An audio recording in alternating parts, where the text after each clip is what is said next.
മഹാരാഷ്ട്ര ഉപമുഖ്യമന്ത്രി അജിത് പവാറിന്റെ മരണത്തിനിടയാക്കിയ വിമാനാപകടത്തിൽ അന്വേഷണം തുടങ്ങി. എയർക്രാഫ്റ്റ് ആക്സിഡന്റ് ഇൻവെസ്റ്റിഗേഷൻ ബ്യൂറോ അന്വേഷണം തുടങ്ങിയിട്ടുണ്ട്. ഡൽഹിയിലെ വിമാന കമ്പനിയുടെ ഓഫീസിൽ AAIB ഉദ്യോഗസ്ഥരെത്തി. ദൃശ്യപരിധി കുറഞ്ഞതാണ് അപകടത്തിന് കാരണം എന്നാണ് പ്രാഥമികമായ നിഗമനം. രാവിലെ 8:45 വിമാനം തകർന്നു വീണ് അജിത് പവാർ ഉൾപ്പെടെ 5 പേരുടെ ദാരുണാന്ത്യം സംഭവിച്ചത്. ശ്രീനാഥ് ചന്ദ്രൻ ബാരാമതിയിലെ വിമാന ദുരന്തമുണ്ടായ ഇടത്തു നിന്നും തത്സമയം വിവരങ്ങളുമായി നമ്മളോടൊപ്പം ചേരുന്നുണ്ട്. അതോടൊപ്പം അച്യുതൻ ഡൽഹിയിൽ നിന്ന് വിവരങ്ങളുമായി ഉണ്ട്. ശ്രീനാഥ്, പ്രാഥമികമായ വിലയിരുത്തൽ ദൂരപരിധി കുറഞ്ഞതിനാൽ കാഴ്ച പ്രശ്നങ്ങൾ കാരണം വിമാനം അപകടത്തിൽപ്പെട്ടു എന്നതാണ്. ഇതോടുകൂടി ഇതുമായി ബന്ധപ്പെട്ട മുഴുവൻ സംശയങ്ങളും ദൂരീകരിക്കപ്പെട്ടോ? ഏതെങ്കിലും തരത്തിൽ ഇതിൻ്റെ ശരിയായ കാര്യകാരണങ്ങൾ കൃത്യമായി മനസ്സിലാക്കാൻ ഇപ്പോഴത്തെ അന്വേഷണത്തിന് സാധിച്ചിട്ടുണ്ടോ?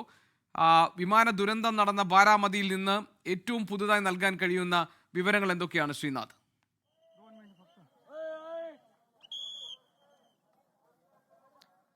GK, ഏറ്റവും പ്രധാനപ്പെട്ട ഒരു കാര്യം, നേരത്തെ റൺവേയിൽ എത്തി അവിടെ നിന്ന് തെന്നിമാറി വിമാനം താഴേക്ക് പതിച്ചു എന്നതായിരുന്നു ആദ്യത്തിൽ പ്രാഥമികമായി വന്ന ചില വിവരങ്ങൾ. എന്നാൽ അത് ശരിയല്ല എന്നത് എനിക്കിവിടെ വന്നു നിൽക്കുമ്പോൾ പറയാൻ കഴിയും. കാരണം ഞാനിപ്പോൾ ഉള്ളത് ഈ റൺവേക്ക് സമീപമാണ്. അതായത് ഇതൊരു ടേബിൾ ടോപ്പ് റൺവേ ആണ് ഇവിടെ ഉള്ളത് എന്ന് നമുക്ക് പറയാം. അതായത് റൺവേ മുകളിലും പിന്നീട് വശങ്ങളിലായി ഈ ചെങ്കുത്തായ ഒരു താഴ്ചയുമാണ്. ഇവിടെ നിൽക്കുമ്പോൾ മനസ്സിലാവുന്നത് റൺവേയിൽ വിമാനം ടച്ച് ചെയ്തിട്ടില്ല. അത് നേരെ ഇടിച്ചിറങ്ങിയിരിക്കുന്നത് ഈ താഴത്തുള്ള ഈ താഴ്ന്ന ഈ ഭാഗത്തേക്കാണ് എന്നത് നിസ്സംശയം ഇവിടെ പറയാൻ വേണ്ടി കഴിയും. ഏതായാലും വ്യോമയാന മന്ത്രി പറഞ്ഞത് കൂടി ചേർത്ത് വായിക്കുമ്പോൾ വിമാനത്തിന് കാഴ്ചാ പരിധി ആ സമയം ഉണ്ടായിരുന്നു. രാവിലെ 8:10 മുംബൈയിൽ നിന്ന് പറന്നു വരുന്നത്. പിന്നീട് ബാരാമതിയിലേക്ക് ഏതാണ്ട് 45 മിനിറ്റ് സമയമാണ് എടുക്കുക.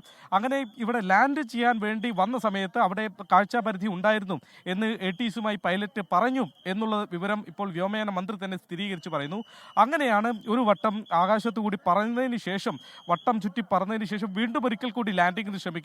ആ തവണ ATCയുടെ ചോദ്യത്തിന് അദ്ദേഹം കാഴ്ചാപരിധി ഉണ്ട്, തനിക്ക് റൺവേ കാണാമെന്ന് പ്രതികരിക്കുകയും ചെയ്തു. പക്ഷേ പിന്നീട് എങ്ങനെ ഈ അപകടം നടന്നു എന്ന കാര്യത്തിൽ കുറച്ചുകൂടി വ്യക്തത നമുക്ക് ആവശ്യമുണ്ട്. കാഴ്ചാപരിധിയുടെ പ്രശ്നം ഉണ്ടായിരുന്നു എന്ന് പറയുമ്പോൾ പോലും പിന്നീട് പൈലറ്റ് ഇപ്പോൾ പ്രശ്നമില്ല എന്ന് അറിയിച്ചതിന് ശേഷമാണ് ഇങ്ങനെ ഒരു അപകടം ഉണ്ടായത് എന്നതാണ് ഈ സംഭവത്തിലെ കുറച്ചുകൂടി ദുരൂഹത വർദ്ധിപ്പിക്കുന്നത്, കുറച്ചുകൂടി വ്യക്തത വരേണ്ട ഒരു സാഹചര്യം. അതുകൊണ്ട് റൺവേയിലെത്തി, റൺവേയിൽ നിന്ന് തെന്നിമാറിയതല്ല, റൺവേക്ക് സമീപമായി മറ്റൊരിടത്ത് താഴ്ന്ന ഭാഗത്ത് വിമാനം ഇടിച്ചിറങ്ങി എന്നതാണ് മനസ്സിലാക്കാൻ വേണ്ടി കഴിയുന്നത്.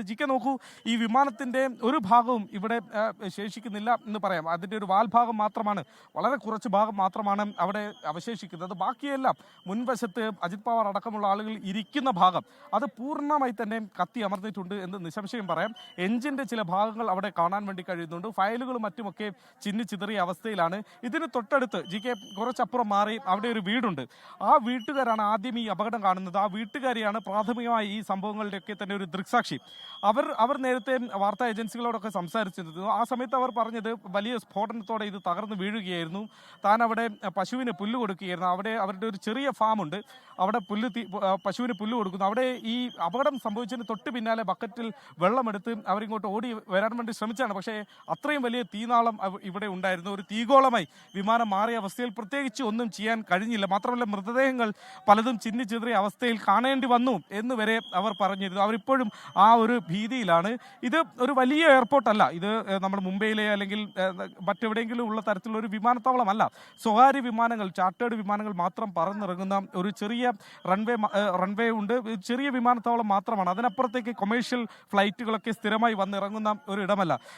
അങ്ങനെയുള്ള ഒരു ഇടത്താണ് സാധാരണ പവാർ കുടുംബത്തിലെ അംഗങ്ങൾ തന്നെയാണ് ഇവിടെ പതിവ് യാത്രക്കാരായി എത്തുന്നത്. മുംബൈയിൽ നിന്ന് ഇങ്ങോട്ടേക്കുള്ള യാത്രയ്ക്ക് പൊതുവെ അജിത് പവാർ അടക്കമുള്ള ആളുകൾ ഈ സ്വകാര്യ ഫ്ലൈറ്റാണ് ഉപയോഗിക്കുന്നത്. ഏതാണ്ട് 16 വർഷത്തോളം പഴക്കമുള്ള ഒരു വിമാനമാണിത്. നേരത്തെ മുംബൈയിൽ ഒരു വട്ടം ലാൻഡിങ്ങിനിടെ ഈ വിമാനത്തിന് ചില യന്ത്ര തകരാറുകൾ ഉണ്ടായിരുന്നു എന്നുള്ളൊരു റിപ്പോർട്ട് വരുന്നുണ്ട്. പക്ഷേ അത് എത്രത്തോളം ശരിയാണെന്ന് അറിയില്ല. അങ്ങനെയെങ്കിൽ മുൻപ് സമാനമായ പ്രതികൂലമായ കാലാവസ്ഥയിൽ ലാൻഡിങ്ങിന് ബുദ്ധിമുട്ടുള്ള ഒരു വിമാനമാണ് ഇത് എന്നതാണ്, അങ്ങനെ ഒരു ചരിത്രം അതിനുണ്ടെങ്കിൽ മനസ്സിലാക്കുക. പക്ഷേ ഈ വിമാന കമ്പനിയുമായി ബന്ധപ്പെട്ട പ്രതികരണം ഇപ്പോൾ വന്നിട്ടുണ്ട്. അവർ പറയുന്നത് അജിത് പവാർ സഞ്ചരിച്ച വിമാനം ദില്ലി ആസ്ഥാനമായ ഒരു കമ്പനിയാണ് ഈ വിമാനം ഏർപ്പാട് ചെയ്ത് നൽകുന്നത്. അവർ പറയുന്നത് ഈ വിമാനം 100% സുരക്ഷിതമായിരുന്നു എന്നതാണ് ഈ ഘട്ടത്തിൽ പറയുന്നത്. അങ്ങനെയെങ്കിൽ പിന്നെ എന്താണ് സംഭവിച്ചത് എന്ന് അറിയാൻ വേണ്ടി കൃത്യമായ അന്വേഷണം നടത്തിയിരിക്കുന്നു.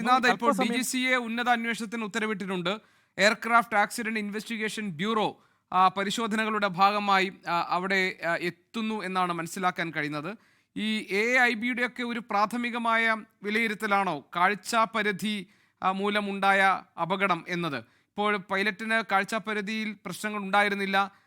ടേബിൾ ടോപ്പാണ് വിമാനത്താവളം, അത് കാണാൻ കഴിയുന്നുണ്ട്, റൺവേ കാണാൻ കഴിയുന്നുണ്ട് എന്ന് ATC അറിയിച്ച സാഹചര്യത്തിൽ മറ്റെന്തോ ഒന്ന് അവിടെ സംഭവിച്ചിട്ടുണ്ട് എന്ന് സംശയിക്കേണ്ടതുണ്ടോ? AIBക്ക് എന്തെങ്കിലും പ്രാഥമികമായി മനസ്സിലാക്കാനോ കണ്ടെത്താനോ കഴിഞ്ഞിട്ടുണ്ടോ?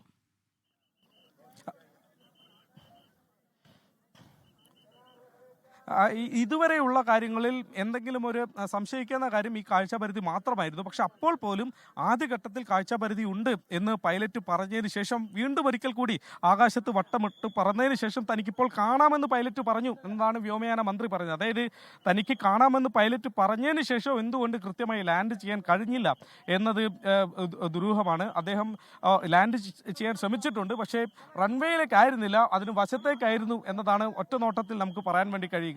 സാധാരണ റൺവേയിൽ നിന്ന് തെന്നിമാറി ഇത്തരം അനുഭവങ്ങൾ മുൻപും പലയിടങ്ങളിലും ഉണ്ടായത് നമുക്കറിയാം. മംഗലാപുരത്ത് അടക്കം നമ്മൾ അത്തരം അപകടങ്ങൾ കണ്ടിട്ടുണ്ട്. പക്ഷേ ഇവിടെ റൺവേയിൽ വിമാനം ടച്ച് ചെയ്തിട്ടില്ല എന്നത് നമുക്ക് ഇവിടെ നിൽക്കുമ്പോൾ നിസ്സംശയം പറയാം. റൺവേയിൽ നിന്നല്ല തെന്നിമാറിയത്. റൺവേയുടെ തുടക്കം, ഈ റൺവേ തുടങ്ങുന്ന ഭാഗത്ത് തന്നെയാണ് ഈ അപകടം ഉണ്ടായിട്ടുള്ളത്. റൺവേയിലേക്ക് എത്തുന്നതിന് തൊട്ടു മുൻപ് വിമാനം വശത്തേക്ക് താഴ്ന്ന പ്രദേശത്തേക്ക് ഇടിച്ചിറങ്ങി എന്നതാണ്. അതുകൊണ്ട് കാഴ്ചാപരിധി എന്നുള്ള പ്രശ്നം ഇല്ല എന്ന് ഒരു വട്ടം പൈലറ്റ് പറഞ്ഞതിന് ശേഷമാണ് ഈ അപകടം ഉണ്ടായതെന്ന് പറയുമ്പോൾ പിന്നീട് എന്താണ് സംഭവിച്ചത് എന്നതിനെക്കുറിച്ച് ഒരു വ്യക്തത വരേണ്ടതുണ്ട്. ഇപ്പോൾ ഏതായാലും പോലീസിന്റെയും ഒപ്പം ഫോറൻസിക് വിദഗ്ധരും ഇവിടെ എത്തിയിരുന്നു. നേരത്തെ NDRFന്റെ സംഘം, നമുക്ക് ഈ ഇവിടെ ദൃശ്യങ്ങൾ കാണാം, ഈ ഫോറൻസിക്കിന്റെ വാഹനം ഇവിടെ കിടപ്പുണ്ട്. നേരത്തെ ഫോറൻസിക് വിദഗ്ധരൊക്കെ താഴേക്ക് ഇറങ്ങി പരിശോധന നടത്തുന്നുണ്ടായിരുന്നു. ഒപ്പം NDRFന്റെ അടക്കം രക്ഷാപ്രവർത്തകർ തുടക്കത്തിൽ ഓടിയെത്തിയിരുന്നു. പക്ഷെ അവർക്കൊന്നും കാര്യമായി എന്തെങ്കിലും ഒന്നും ചെയ്യാൻ കഴിയുന്ന ഒരു സാഹചര്യമായിരുന്നില്ല.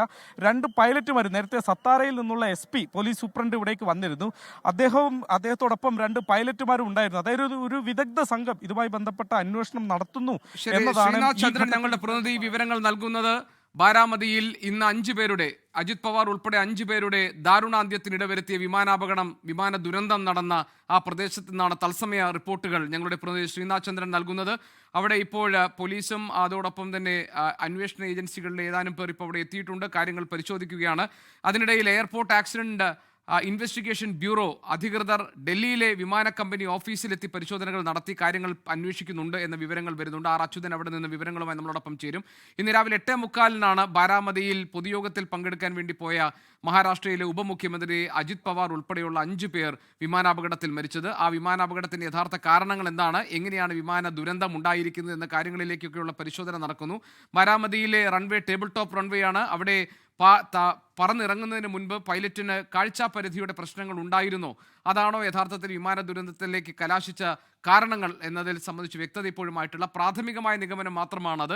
അതേസമയം തന്നെ ATC എയർ ട്രാഫിക് കൺട്രോളുമായി ബന്ധപ്പെട്ടപ്പോൾ കാഴ്ചാപരിധിയിൽ പ്രശ്നങ്ങളില്ല എന്നും അതിനുശേഷം ഒരു തവണ കൂടി ആകാശത്ത് വട്ടമിട്ട് പറഞ്ഞ ശേഷമാണ് വിമാനം ഇറക്കാനുള്ള ശ്രമം നടത്തിയത് പൈലറ്റ്. പക്ഷേ റൺവേയിലേക്ക് ഇറങ്ങുന്നതിന് മുൻപ് തന്നെ വശങ്ങളിലേക്ക് ചെരിഞ്ഞ് വിമാനം അപകടത്തിൽപ്പെട്ടു എന്നാണ് ഞങ്ങളുടെ പ്രതിനിധി ശ്രീനാഥ് ചന്ദ്രൻ ഇപ്പോൾ സംഭവ സ്ഥലത്ത് നിന്ന് റിപ്പോർട്ട് ചെയ്യുന്നത്. ലോകത്തെവിടെയായാലും ഏത് സമയത്തും 24 വാർത്തകളും ഓഗ്മെന്റഡ് റിയാലിറ്റി പാക്കേജുകളും എക്സ്പ്ലെയിനറുകളും വിശദമായി കാണാൻ ഞങ്ങളുടെ YouTube ചാനൽ നിങ്ങൾക്ക് സബ്സ്ക്രൈബ് ചെയ്യാം.